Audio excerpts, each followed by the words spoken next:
Hey, everybody. It's Garrett here from Think Ring Voices. We are here. Yes, we are. Where is here? FETC 2026. We're with Austin Levinson today. He is the director of learning at MegaMinds. Super cool. Are we talking the Will Ferrell movie or are we talking actual real life MegaMinds? We are talking about an immersive learning platform, but the name, some of the genesis of the name came from some of that.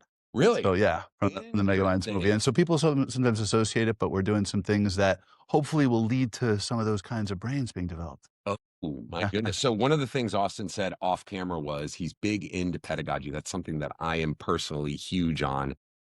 In my day job, I own a brand of early education schools, and we like to think of ourselves as really the only brand doing foundational personalized learning and really looking at things like Montessori, Reggio, Howard Gardner, like all of these amazing minds. Talking my language. Okay, well then talk to me a little bit. If you tomorrow, Austin, built a school, what would be the most fundamental rule or approach that you would take at that school?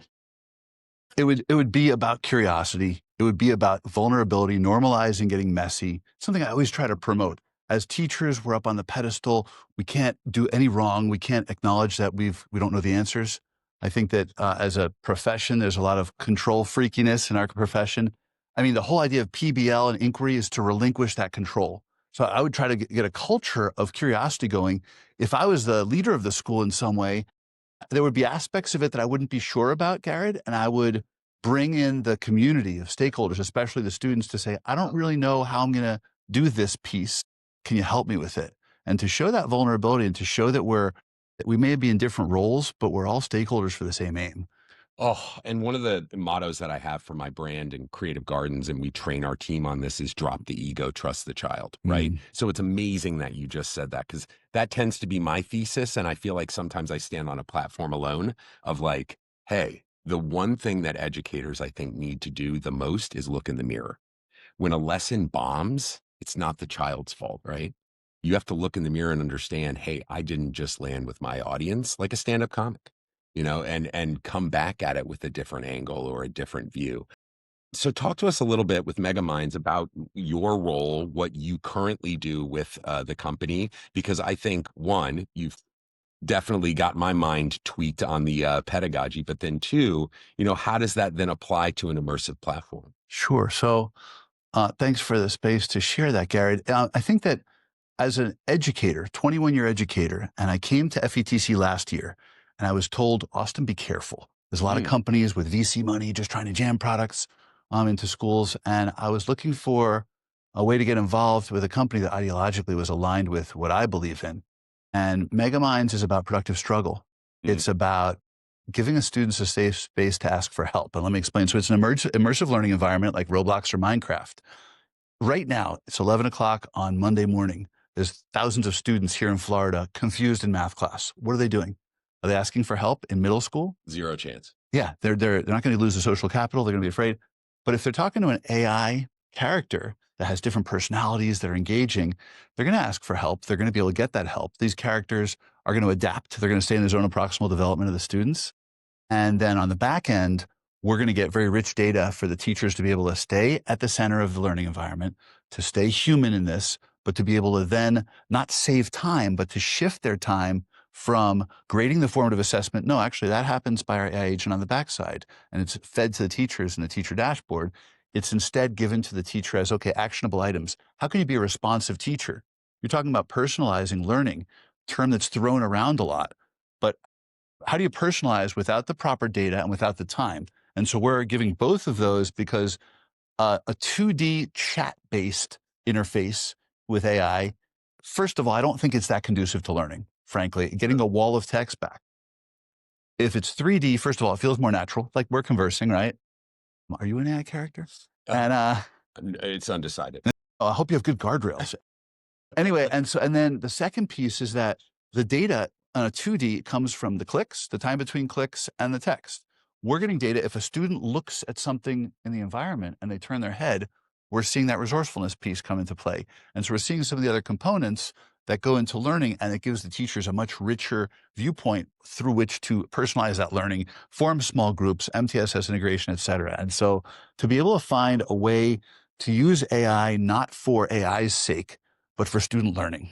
And I say with pride, we're about to win District Administration Magazine's Best Student Learning Technology here at the show. That's phenomenal, and congratulations. I Thank you. think the product to me sounds, Thinkering is 100 plus aligned organizations across the world that are focused on the humanization of education. So, that's not to say, and we say this a million times to our viewers and listeners, like we're afraid of technology. In fact, I design AI models. We have tech on the background that we work with on Thinkering. Um, what it is to say is we have to ensure. I always look at like teaching as like this, as like a job, like a doctor, right? Doctors take data and they aggregate it and they, with a human element, prescribe, diagnose. It's the same thing for me, is providing educators with a large tool set and then allowing them the output, right? So it's nice to hear that MegaMinds and yourself are thinking about that, because it's a dangerous world where kids are only engaging with an AI model. And I'm sure you hear this a lot. Talk to us a little bit more about, these 3D space, the 3D characters. How are you developing them to kind of keep the human element? Okay, well, so an example, it's easier to get, straight to an example. CTE, let's look at the CTE space. Yep. The certifications, often done through videos, through slide decks, but where is the emotional piece, right? Let's take a carpenter.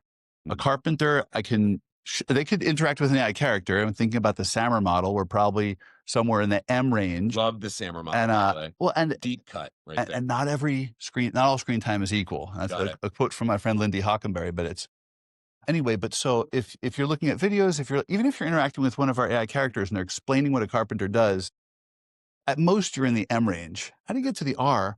Well, what if, okay, you're a carpenter, right? And you're like, let's say you're the AI. You're telling me, you know what, Austin, I'm the student.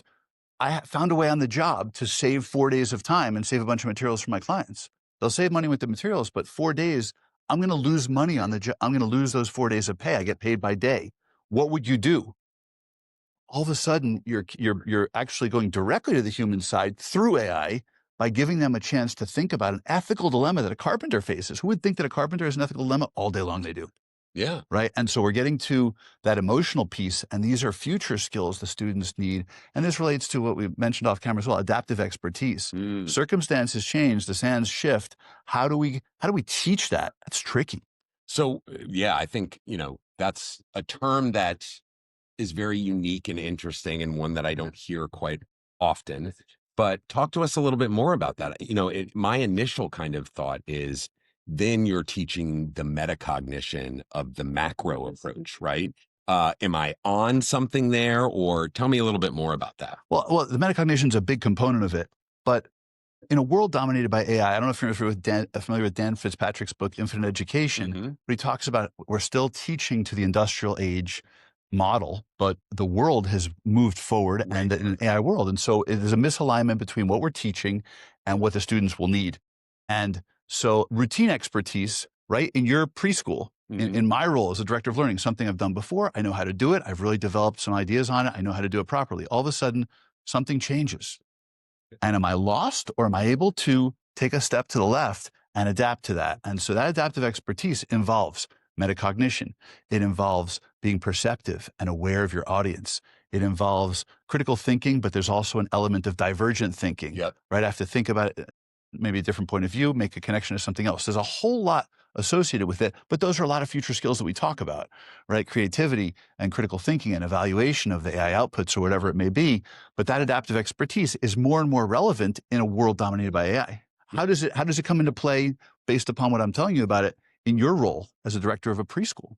Yeah, I mean, well, thankfully I hire directors. We have directors across the country in our preschools, but for me, it's much more about, exactly what you're saying, is every single industry has iterated and changed in the onset of AI, and initially you hear, Sam Altman getting up and talking about things very early on. My first discovery into ChatGPT, thankfully, I wanted to embed into it. I feel like a lot of people, especially in my generation, I won't put an age on you, but Generation X is looking at, technology in two ways, right? It's either I'm never going to touch that and I don't want to get anywhere near that, or it's the like trying to understand so you don't get left behind. One of the things you didn't mention in the skills and traits that were required are I see as tenacity. So tell me where, you find the tenacity to pursue things that are, not in your wheelhouse, not in your skill set.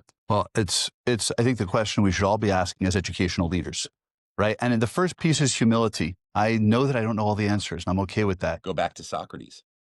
Well, and there's so much at a conference like this at FETC that it's in the I don't know that I don't know category, and I move it into that know that I don't know. So some awareness of that. But I mean, humility is such a big piece of it. I have had a learning curve that you've never seen before, coming from an education background for 21 years in STEAM and gifted and talented programs into the director of learning involved with product, involved with the tech side, involved with marketing and different aspects, customer onboarding, so many new aspects of it. And it's about humility. It's about recognizing that I don't have all the answers. I'm going to be reflective about it. I'm going to keep on trying. And so that grit, I think, also relates to aligning our values with our actions. And this is a personal or as a professional. I want to be healthy. It's the new year. We all have New Year's resolutions.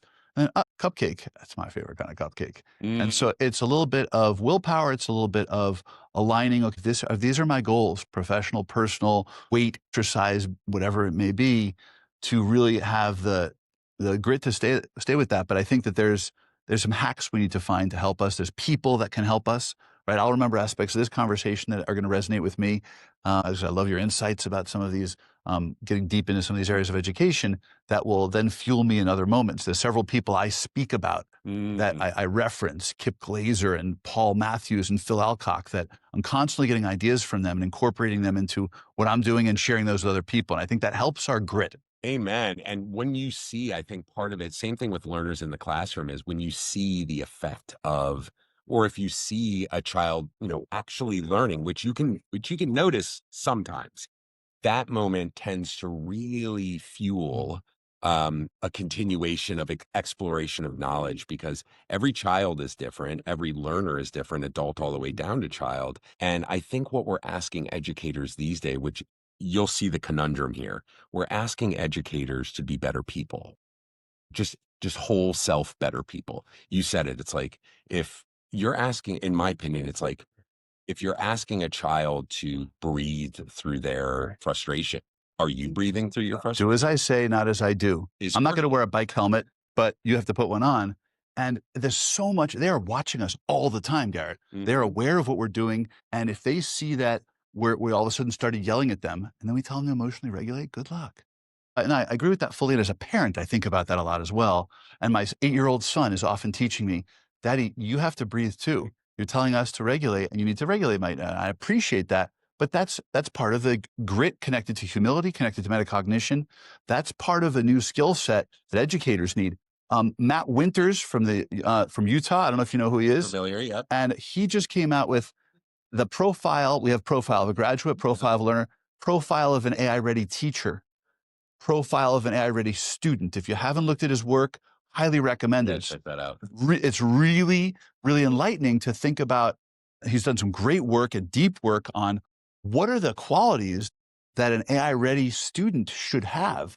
And there's some of the things we're speaking about, but there's also, the curiosity is a big piece, but I think that they're also built differently, this generation, where they're much more willing to explore the whole touch screen.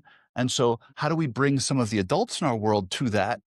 How much do we foster growth mindset in educators and educational leaders? How can we do that?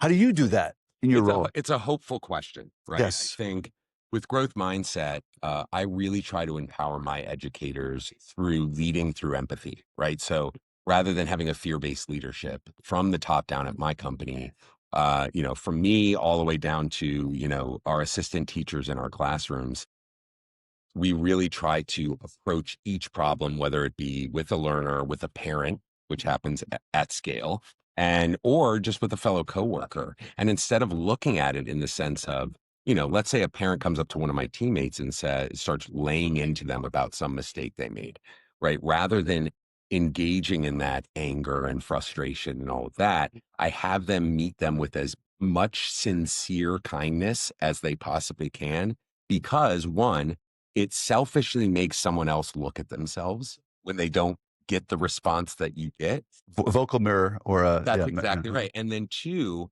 it keeps our staff in a mindset and a place, because we do that from really how we engage really with any kind of issue. Mhm. It keeps everybody in a sense of not letting those things get personal. Because if you can explain to someone, anyone really, what that actually is, like I always take my employees aside and say, imagine being that parent that's so sad, that's so insecure as a parent, that they come in without any context and tell you how to do your job. Imagine going into, a computer development lab and going in over somebody's shoulder with no frame of reference and going, yeah, you should move that. But it's not easy not to take it personally.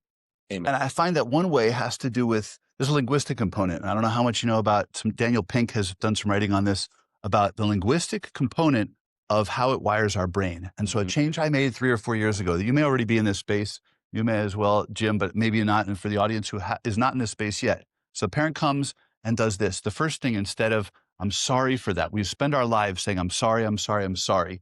Instead, thank you for coming to me. Thank you for your communication. I'm late for a meeting. I arrived late for this podcast. I'm sorry I'm late versus thank you for your patience, Garrett. How is that received differently from you if I apologize or if I thank you? What do you think?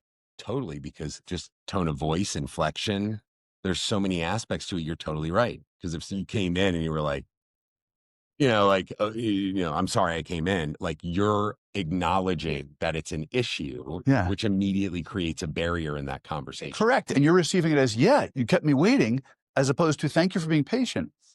I was patient. Yeah, that's for the person who receives it. But for person who's saying it, if that becomes part of our lexicon and our basically interactions with people when there's a conflict, it's rewiring our brain to be more focused on gratitude, to be more focused on a positive, empathetic, productive conversation, as opposed to leaning into the conflict. Well, and when you have, like in my industry with early learners, it's, research backed, and that children have heightened senses. They're literally sponges for information. When people make that, statement, I'm like, no, no, no, that's actually real. Like, look at William Stixfried's work. Like, look at the work of like the absorbent mind through Montessori and all of that. Like, those things are actually real. And because of that, we have to ensure that we are, showing up in a way in our classrooms. And this goes for adult learners too, where, and we say this all the time, but it's so cliche. It's like, leave your shit at the door. We cuss on this podcast, by the way. I cuss in general in life, but that's more of an entrepreneurial trait. I'm offended. No. I'm sorry. There's other things in the world to be offended about. Trust me. But no, I would say that the need for people to really show up in learning environments in a way that they want to see their learners respond is so, so important. But more so, as you called out, it's a challenging thing to ask an educator to do that. So where do you think there's one small, I think you gave us one really great tidbit, but what would be one small shift in mindset that someone could take to start moving in the right direction when it comes to, really addressing who the learners are in our classroom and really addressing learners in the modern age, which is a totally different learning environment than we were used to. And who is the middle school learner right now? A classmate of my 7th grade son said to him, TikTok and ChatGPT are my best friends. So they're passive consumers. I mean, you probably saw the piece a couple of weeks ago about brain rot, which is not a medical condition, but I think our sense as educators is that, yeah, there is something happening. If they're being barraged with these short snippets and passively consuming them. So I think there's a couple of pieces there, but one is, what is student agency right now for a middle school student? It's not controlling the slide deck. If you can get into an immersive world and you're actually the one at the helm moving around, that's a component of it. If you're being challenged to think with questions that are not AI-able, and if you have a question, if you have an assessment, pop it into AI. See if you can get an easy response, and you need to adjust the question then, maybe perspective, maybe the time frame, maybe the how, the process. And so I think that there's a few different possible paths there, but I think that for me, student agency and student voice, it's harder now when they're passive consumers. And so if we can give them a voice to create, a voice to really be at the helm of their own learning, and that's again getting back to relinquishing control. And I invite all of us as educators to continue to find ways to relinquish control and know that it's okay to not know where we're going, but we should have some possible ideas. We should have kind of fleshed out some possible paths so we can guide them along the way. That's the guide on the side. I love it. I think what I always think of is like it's so much more and it's so much better, let me say that, for a classroom for you to admit like, hey, I don't have that. I don't really know that. Or even more so, like, hey, that didn't go well, guys. Like you guys probably didn't learn anything from that. That is so much more of a powerful moment than it is to posture like you're this all-knowing being in the classroom. Well, both as an educator and the students. Yeah. So I was teaching a PBL where you were using AI as collaborators with Midjourney, with the Chat GPT. This was about 2 years ago. So this was on earlier days. And my students were getting frustrated with Midjourney. Yeah, it can be frustrating. Yeah. And one of them said, "This sucks." Yeah. And I just wrote it up on the board and I kept my mouth closed. And they know me well enough to know that if I'm not saying anything, they really need to think deeper. And eventually one of them, Sebastian, said, "If this sucks, then we suck because we're not giving good prompts." And I said, "Well, we don't have to go that far. Maybe you just need some more parameters." I softened it a little bit, but I think that as educators, I mean, how do we expect educators to all of a sudden be experts in AI? Generative AI is 3 years old. Right. And so why would we purport to be experts in it? Right. I mean, you've come a long way. I think I've come a pretty good way, but we've got a lot to learn still. And so we can be vulnerable. Well, and not only have I already, you know, been humbled by the technology of AI in general, you know, it's iterating so quickly and even itself is iterating itself.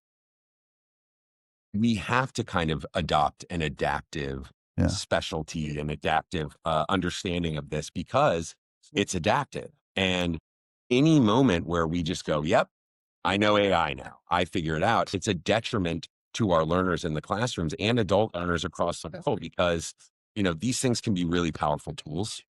They can be, you know, honestly, they can be, and we've seen this in learners, they can be a real inhibitor as well, too, to promoting the skills that kids need for the future. So, but you're talking about growth mindset again. I mean, it's like, how can I say I'm done with differentiation? Anybody who ever says they're done with differentiation is going to keep the same students forever because it's a moving target, adaptive expertise, right? That's really cool. I really like Austin, guys. Unfortunately, we only have a little bit of time here today, but we'd love to have you back on the podcast, talk a little bit more. We have we'd love to do some kind of panels moving forward as we grow as a company. But Austin, tell everybody out there where they can find you on the interwebs, if you're writing content, anything like that. Well, I'm working on some content. I appreciate that that you think my thoughts are valuable, and I really appreciate this space. I'm very humbled by that. I'm on LinkedIn, Austin Levinson, and I love to interact with posts and get involved with the space and really dig in and have an authentic voice. And then go megaminds.com. We can find out about the immersive learning worlds we're doing at MegaMinds and how that promotes student voice and productive struggle and asking for help. Awesome, Austin. Thank you so much. I'm excited to see what's at the rest of FETC 2026. We're going to definitely, I have a podcast, Austin, called What is Smart, where we ask, you know, thinkers, pedagogists, all of that question. I could be the non-example. Depending, right? And my favorite answer is smart is contextual and evolving, which I think is brilliant. Dr. Damien Bevel said that out of Boston College. But love to have you on. Thank you for your time today.